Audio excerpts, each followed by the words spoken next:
Convido agora o próximo palestrante, Márcio, que vai falar sobre o tema aspectos jurídicos em operações de garantia da lei e da ordem. Operação São Francisco, Complexo da Maré. Então, muito boa tarde. Primeiramente, eu quero agradecer a oportunidade, sou posso estar aqui, estou lá de fora, mas já deve entrar aí a sala. É a oportunidade pelo convite de estar aqui com vocês essa tarde, no final da tarde, né? Simpósio de segurança pública, e pela oportunidade também de ter ouvido o subtenente, o suboficial Magno. Eu fiquei muito feliz quando eu vi o tema da palestra e falei, olha aí, nós vamos dar prosseguimento, nós vamos inventar uma palestra não, na verdade uma conversa sem outra. Então, eu quero saudar também os amigos da segurança pública e queria um pouco, eu tenho o costume sempre quando vou palestrar, estudar um pouco da palestra, queria saber quem da nossa audiência, então queria saber quem está sentado aqui. Nós temos acadêmicos de direito, por exemplo, acadêmicos de segurança pública, já sei que nós temos aqui alguns servidores aqui de segurança pública, temos mais alguém no segmento, fora os acadêmicos de direito e segurança pública, então é bom que a gente está em casa.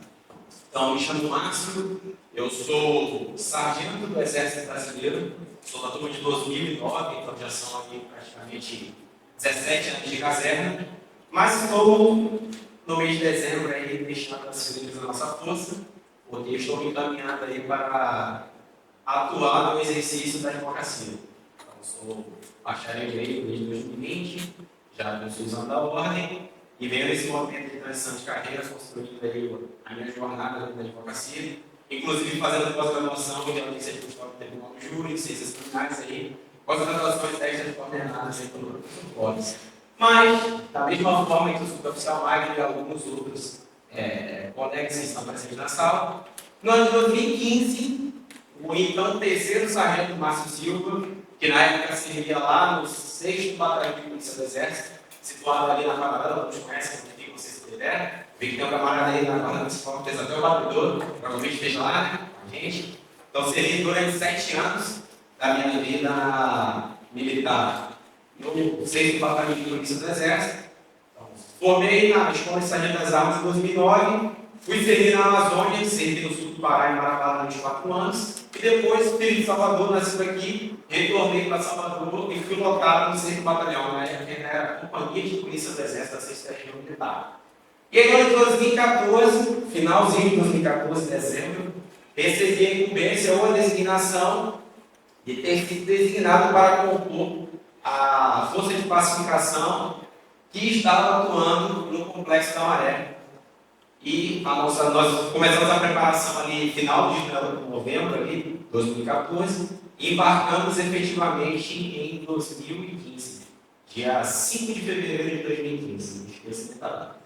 Aí saímos, o primeiro desafio não foi nem o que a gente ia encontrar, né? Foi ser enquanto uma tropa de Salvador, sair de Salvador bem na época do 5 de fevereiro, do Carnaval, para ir para o Rio de Janeiro, não participar do Carnaval, mas não fomos para São Paulo, né? Pode falar? Pode falar. E esse foi o nosso primeiro desafio, né? Então, a preparação praticamente de 3, 4 meses, embarque em 5 de fevereiro, previsão de permanecer durante apenas 3 meses lá, mas acabamos chegando 4 e pouquinho, quase 5, e fomos praticamente o penúltimo contingente, porque só fomos servir por mais um.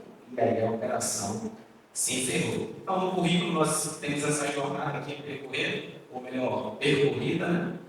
Mas o mais importante é o conhecimento que a gente vai conseguir compartilhar aqui nessa parte com todos vocês. Então, fique à vontade para interromper, inclusive, durante a nossa conversa, fazer perguntas, se não entender alguma coisa. A gente está aqui para compartilhar conhecimento. Pode passar, por favor?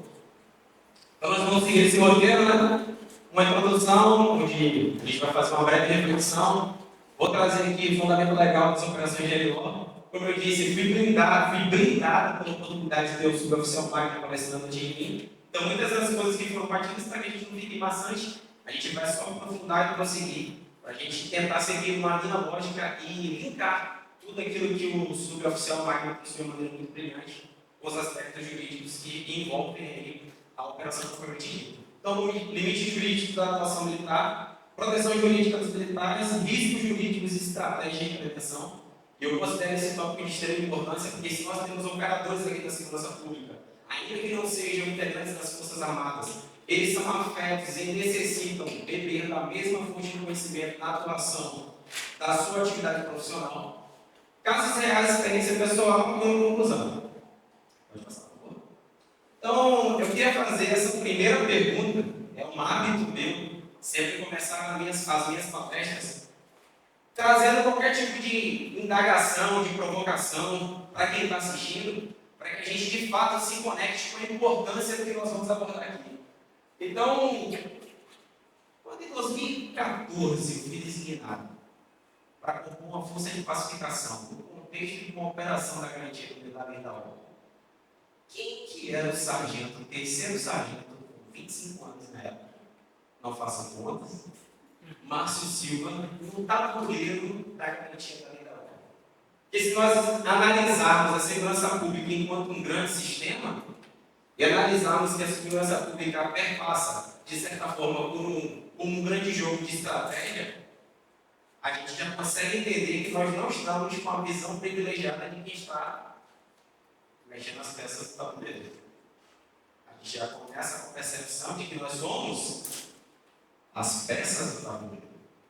E entender isso é muita coisa. Entender esse contexto é muito importante. E se a gente puder abstrair um pouco mais, a gente vai aqui para a realidade dos acadêmicos de direito, para a realidade dos acadêmicos de segurança pública, para os nossos outros integrantes da segurança pública que estão aqui presentes. Quem somos nós? No contexto da segurança pública, no contexto da instituição que nós pertencemos. Qual que é a minha visão? A minha visão é de quem está jogando, a minha visão é da peça que, em tese, da máxima meia, né, as aspas, está sendo jogada. E quantas vezes a gente para refletir sobre isso? Pode passar. Só que isso faz toda uma diferença. E eu tive a grande sorte, se é que eu posso chamar de sorte, o Exército ele costuma operar com a psicologia da massa. Então, nós empregamos, em regra, nessas operações de garantia da lei da ordem, como o Supremo que conceituou que seriam as operações da garantia da lei da ordem, trouxe uma para, com efetivo de, no mínimo, 30 militares, que é a fração que a gente chama de fração pelotão. Então, enquanto muitas vezes a gente está acostumado a ver ali a Polícia Militar, que é um órgão de segurança pública que nós temos mais o hábito de ter contato no dia a dia, operando com uma viatura, duas viaturas, 3 viaturas no máximo ali, quando a gente vai para operações de garantia da lei da ordem, como eu operei não só no Complexo da Maria 2015, mas operei na paralisação dos órgãos de segurança pública em Pernambuco, paralisação dos órgãos de segurança pública, essa é como se chama de paralisação, aqui na Bahia, em 2014, por exemplo, Jogos Olímpicos, Copa do Mundo, crise que houve ali com o setor agrário no sul da Bahia, também nós atuamos, paralisação dos caminhoneiros em 2018, então foi uma sequência de atividades no contexto ali dos últimos 12 anos que o Submazamento brilhantemente trouxe, que as Forças Armadas foram demandadas em operações de garantia da lei da ordem. Então, nós operamos no mínimo ali com a fração de 30 homens. E eu tive a grande sorte, ou a satisfação, de, dentro dessa fração de 30 homens, que contém 4 sargentos, né? Um tenente e 4 sargentos, 3 sargentos serem estudantes de direito. Eu e mais 2. Então, os 3 comandantes de grupo, que comandavam sucessivamente, cada um comandava 10 homens, né? Todos 3 eram acadêmicos do curso de Direito. E isso fez total diferença na nossa atuação finalista, operacional, no terreno. Porque a gente começou a entender qual que era o nosso lugar no tabuleiro. E sabendo qual era o nosso lugar no tabuleiro, a gente conseguiu orientar de uma forma mais inteligente do ponto de vista jurídico os nossos subordinados. E aqui eu não posso perder a oportunidade de fazer uma deferência, por favor, fique de pé, ao meu então cabo Ezequiel, que eu tive a honra de ombrear essa operação no Complexo da Maré e tive a satisfação de reencontrá-lo assim que eu cheguei aqui para palestrar. Então agora eu vou falar de coisas que não só eu vivi, mas eu tenho alguém para testemunhar. Foi uma satisfação ombrear com o teu lado aí, meu irmão, naquele contexto. Então, primeiro que a gente precisa entender, o Sub trouxe aqui, e eu vou destacar rapidamente, é que o emprego das Forças Armadas em operações de garantia da lei e da ordem é uma previsão constitucional. Não são as Forças Armadas que estão querendo se meter onde é o lugar dos órgãos de segurança pública, previsto no artigo 144. Na verdade, as Forças Armadas, elas fazem parte do sistema de segurança pública. E todas as vezes que tiverem dúvida para entender isso, é princípio do tabuleiro. Estrategicamente, eu trouxe aquilo aqui para vocês. Então, é a função e a missão constitucional das Forças Armadas, é a garantia dos poderes constitucionais e, por iniciativa destes, dos poderes constitucionais, a lei e a ordem. E a quem compete designar as Forças Armadas em operações de garantia da lei e da ordem? Compete ao presidente da República, que eventualmente pode delegar isso para o nosso ministro da Defesa. Então, se o emprego das Forças Armadas só pode ser realizado mediante ordem do chefe do executivo, não é por qualquer coisa que, em tese, eu vou empregar as Forças Armadas. Ou pelo menos não deveria ser. A gente sabe que já existiram contextos políticos onde as Forças Armadas foram muito mais empregadas. Em outros contextos políticos foram menos empregadas. Mas seja nas hipóteses em que foram mais empregadas ou nas hipóteses em que foram menos empregadas, em todos esses casos, passa pela autorização e determinação do chefe do executivo. Eu brilhantemente trouxe, mas quando eu chego na favela que eu vou desembarcar com a viatura com 30 homens, eu vou patrulhar as vielas e tem muita similitude no terreno que a gente enfrenta lá no Rio de Janeiro, nas favelas, em algumas delas, com as que a gente encontra aqui em Salvador, por exemplo. Não tem diferença nenhuma. Lugar que a gente fala assim, eu acho que passa uma pessoa de lado daí, você vem passando 3 mortos. E diferentemente do que os órgãos de segurança pública, a Polícia Militar, quando eu falo Polícia Militar, a Polícia Civil, geralmente operam com um efetivo reduzido, a gente entrava nos veículos com 30 militares. E a gente entrava nos veículos com fuzil 762. Então imaginem 30 homens no beco, portando 762, todos os 30. Porque ainda os que estavam com armamento, com munição menos letal, elastômetro, seja lá o que fosse, também estavam portando 762. Se o cara não souber o lugar dele no carro dele, o que acontece numa operação dessa? Se o camarada que sai aqui de Salvador, o jovem de 18, 19 anos, que está servindo no exército, serviço militar obrigatório, inclusive nos nossos pelotões, nós tínhamos militares que estavam em serviço militar obrigatório. O cara que tinha 9 meses de quartel estava lá operando com a gente. E diga-se de passagem, tudo bem.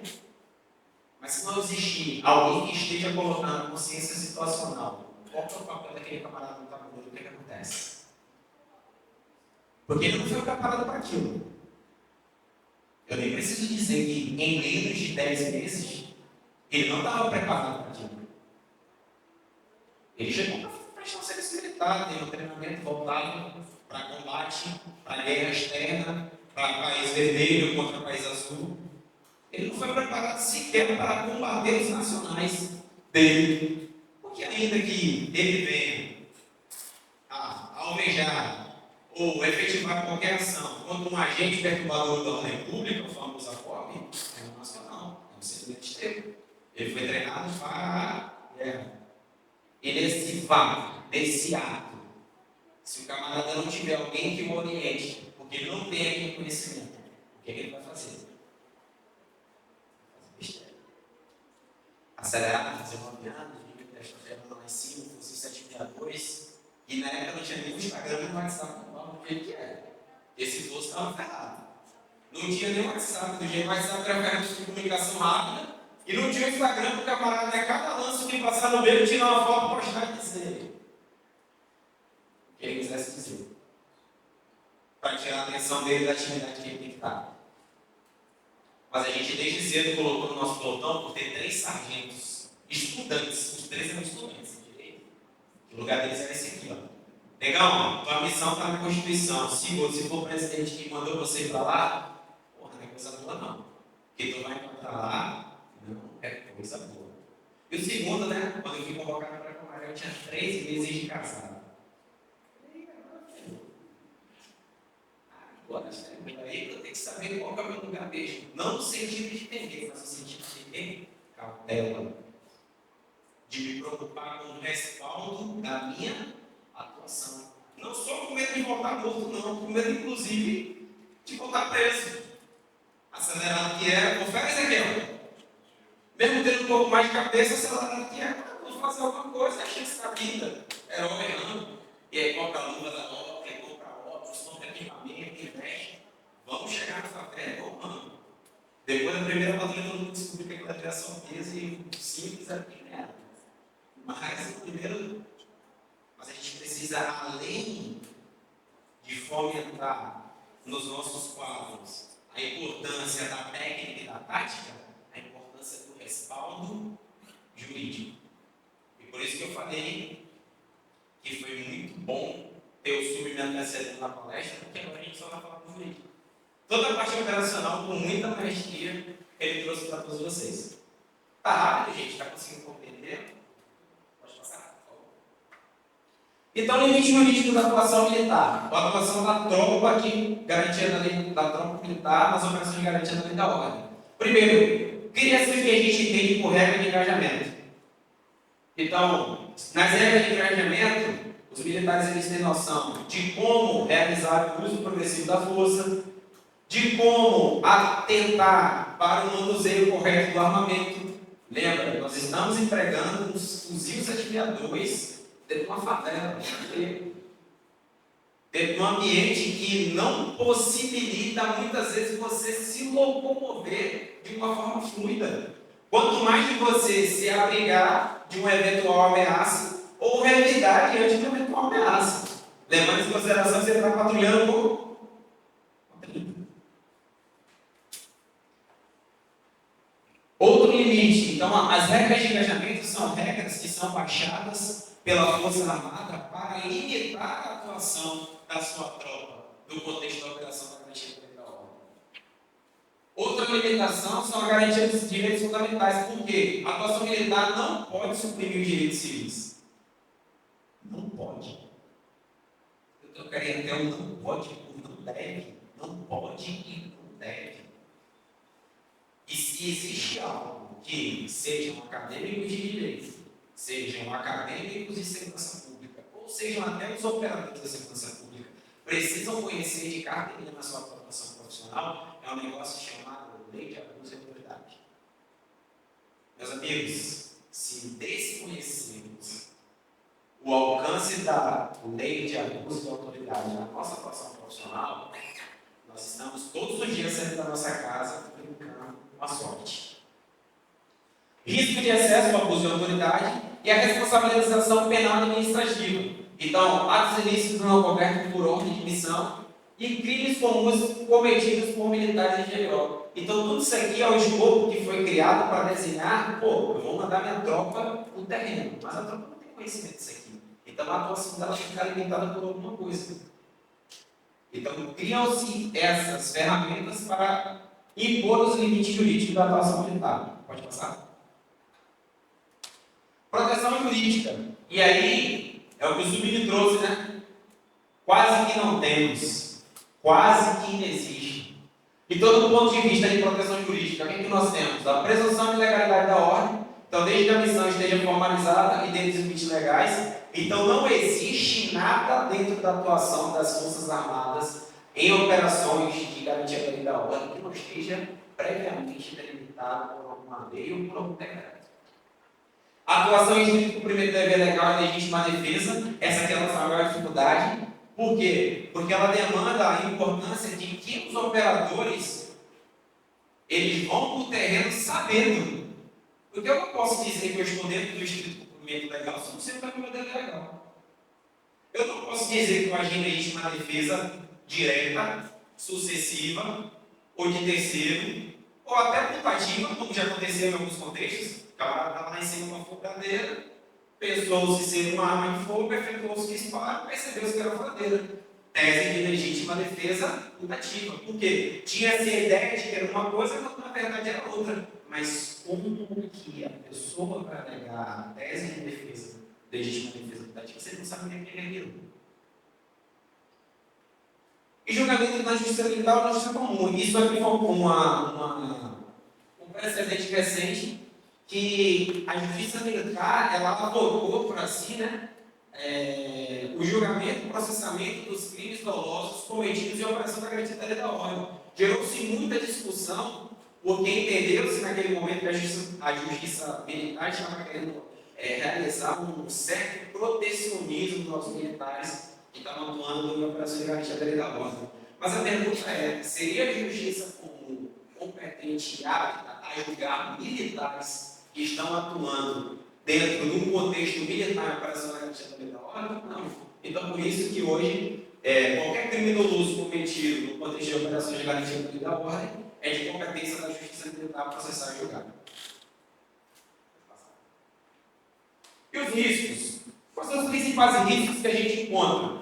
Então, primeiro, é ser responsabilizado por um erro operacional e quase que obrigatoriamente, né, quase uma consequência. O erro operacional ele vai gerar muito provavelmente um erro administrativo e eventualmente um erro penal. Então, é muito difícil o erro operacional numa operação de garantia da ordem não esbarrar na esfera administrativa ou na esfera penal. Falta de clareza sobre as regras de engajamento, exposição midiática e política. Exposição midiática principalmente. Exposição midiática principalmente. Hoje, na atuação dentro da advocacia, uma das coisas que eu mais combato, eu não combato a mídia, gente. Não é que eu combato a mídia. É que eu combato veementemente a informação fornecida com fins específicos que não são os de informar. Informações fornecidas com fins específicos que não são de informar. E eu me encontro direto, né, com pessoas que perguntam, pô, e aquele processo, o cara matou, o júri, a pessoa, você leu o processo? Não vi o processo. Pô, tu viu que a mídia pegou? Não conhece o caso.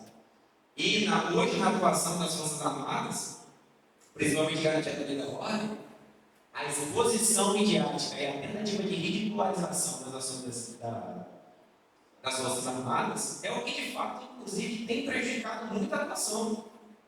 Então, recentemente, as Forças Armadas sofreram um ataque muito grande naquela tragédia natural que aconteceu no Rio Grande do Sul no ano passado, quando, na verdade, foram os primeiros a chegar para apoiar a população civil.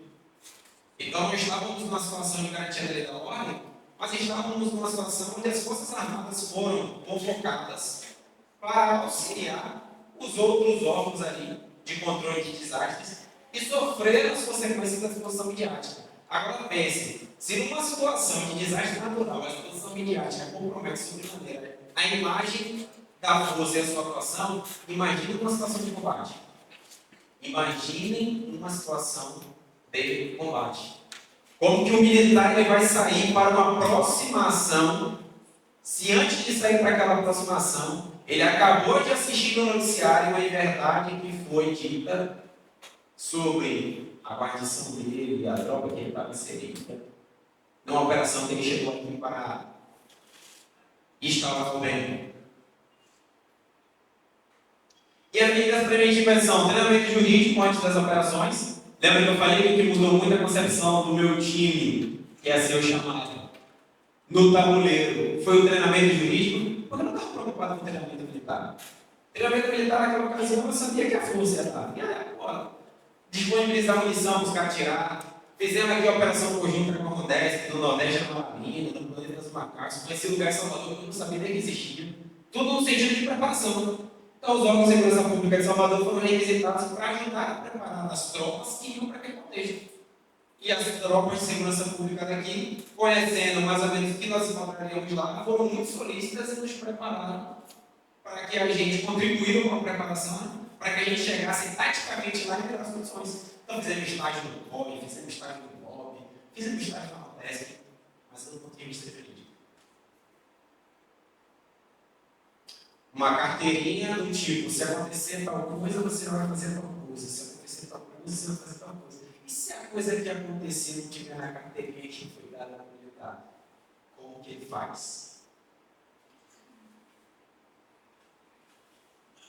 Registro de detalhado das ações e acompanhamento jurídico permanente da cadeira de comando. Ou seja, é importante que o tempo inteiro tenha alguém em condições de orientar, não só do ponto de vista técnico e tático, mas do ponto de vista jurídico, aqueles militares que estão ali atuando na ponta da linha.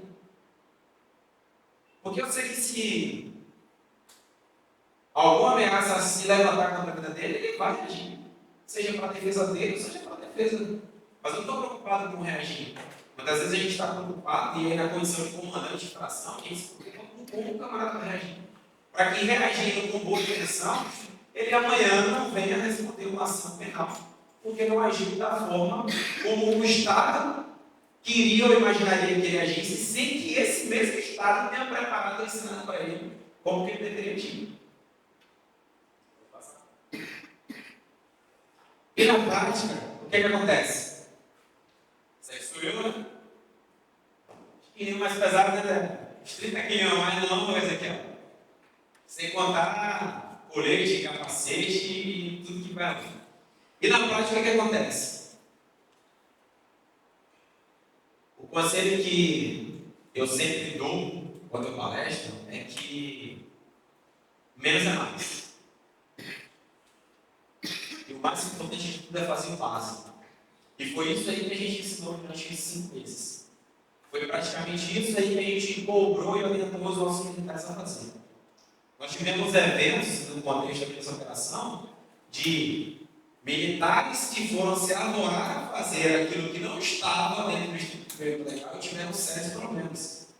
E não vamos falar de coisa absurda, não, vamos falar de simplesmente dar voz de prisão para um cidadão e não falar para aquele cidadão por que está dando voz de prisão. Encontrar o cidadão com a moto irregular, em vez de apreender a moto e o cidadão, e como se imagina, a favela virar e causar um tumulto sem precedente que o camarada não teve condições nem de controlar. Quando na verdade, se ele tivesse conhecimento de que o veículo irregular é apreendido e eventualmente recolhido no órgão de trânsito, e aí o detentor, o proprietário, o momento oportuno vai lá tirar, estaria resolvido. Mas não, tu está preso dentro da moto, tu está com o documento vencido, você está sem capacete. Aí rapidinho aparece a habilitação, aparece o capacete, aparece o documento da moto, e o militar que está com problema. E não vamos falar nem dos outros desdobramentos daquilo que eventualmente aconteceu. Mas, pode voltar, pode passar. Esse aqui era o nosso papel. Fazer com que eles se identificassem quem era o meio de incidente da bandeira. Identificar que já é uma medida extrema, porque é decretada por quem e está prevista onde. E deve ser usada com responsabilidade jurídica e institucional. O operador militar ele precisa de consciência jurídica e não só técnica. E não importa dizer que só tem 5, 6, 7, 8 meses de vida militar. A nós não cabe alegar o desconhecimento da lei para não fazer cumprir ou para não cumprir. E por fim, como militar operador do direito, eu busco sempre conscientizar que a segurança jurídica ela protege tanto o militar que está atuando, quanto a sociedade, que em tese é a maior beneficiada todas as vezes que uma operação de garantia da lei da ordem ela é determinada, ela é deflagrada. E com base nesses pilares que nós conseguimos rapidamente incutir nos nossos militares, após 5 meses nós estávamos todos de volta a Salvador, todos ilesos do ponto de vista físico e do ponto de vista criminal, porque voltamos todos sem responder a nenhum processo criminal. E essa é a história que eu estou compartilhando com vocês. E agradeço mais uma vez pela oportunidade de estar aqui com todos nessa tarde.